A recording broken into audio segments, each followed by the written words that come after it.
Hello நண்பர்களே! எல்லாருக்கும் இனிய காலை வணக்கம். இன்னைக்கு நாள நம்ம எப்படி தொடங்குறோம்னு கேட்டிங்கன்னா, மொட்டை மாடியில கொஞ்சம் லேட்டா தான் எந்திரிச்சேன். மன்னிச்சுக்கங்க. அதுக்கப்புறமா நம்ம படுத்து தூங்கின பெட்ஷீட்டு அதெல்லாம் நம்ம தான் மடிச்சு வைக்கணும். காலையில சாப்பிட்றதுக்கு கொஞ்சம் செஞ்சுட்டுருந்தேன். செஞ்சுட்டு வேற என்னென்ன இருக்குன்னு பார்த்துட்டு, சரி சாப்பிட்லாம் அப்படின்னு உட்காந்து சாப்பிட்டுருந்தேன். சாப்பிட போகும்போது கண்டிப்பா நான் டோரிமான் தான் பார்ப்பேன். ஆனா எனக்கு 18 வயசு ஆயிடுச்சு. சரி ஓகே. அப்புறம் பாத்திரம் கழுவுறதுக்குலாம் இருந்தது. அதையும் பாத்திரமெல்லாம் கழுவி வச்சுட்டேன் கொஞ்சம் அம்மாக்கு ஹெல்ப்ஃபுல்லா இருக்கும்னு சொல்லி. அப்புறம் அந்த இடமெல்லாம் ஃபுல்லா கிளீன் பண்ணிட்டு, வீடு கூட்ட ஆரம்பிச்சுட்டேன். நீங்களும் வீடு கூட்டுவீங்கன்னா மறக்காம சொல்லுங்க நண்பர்களே.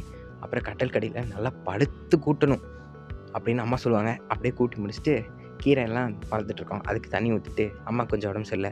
சரின்னு சொல்லி ரசம் வைக்கலான்னு தக்காளி ரசம் வச்சுட்டுருந்தேன்.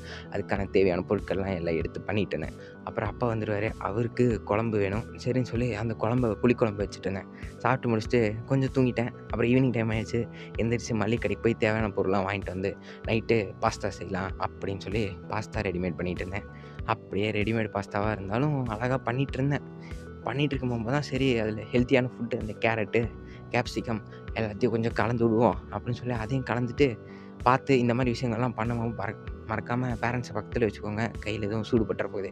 அப்புறம் அப்படியே நானும் செஞ்சு முடிச்சுட்டு சாப்பிட்டு இருந்தேன் மக்களே. பாஸ்தாவும் நல்லா தான் இருந்தது. அதுக்கப்புறம் கொஞ்சம் கதறினேன். எனக்கு கொஞ்சம் பென்ட்ரைவ் தேவைப்பட்டது வீட்ல சொன்னேன். அதுக்கப்புறம் தண்ணி வந்துருச்சு. எப்படியா இருந்தாலும் தண்ணி கீழ போயி குடத்த தான் புடிக்கணும். புடிச்சிட்டு வந்தேன். மறக்காம நம்ம சேனல ஃபாலோ பண்ணுங்க எல்லாரும்.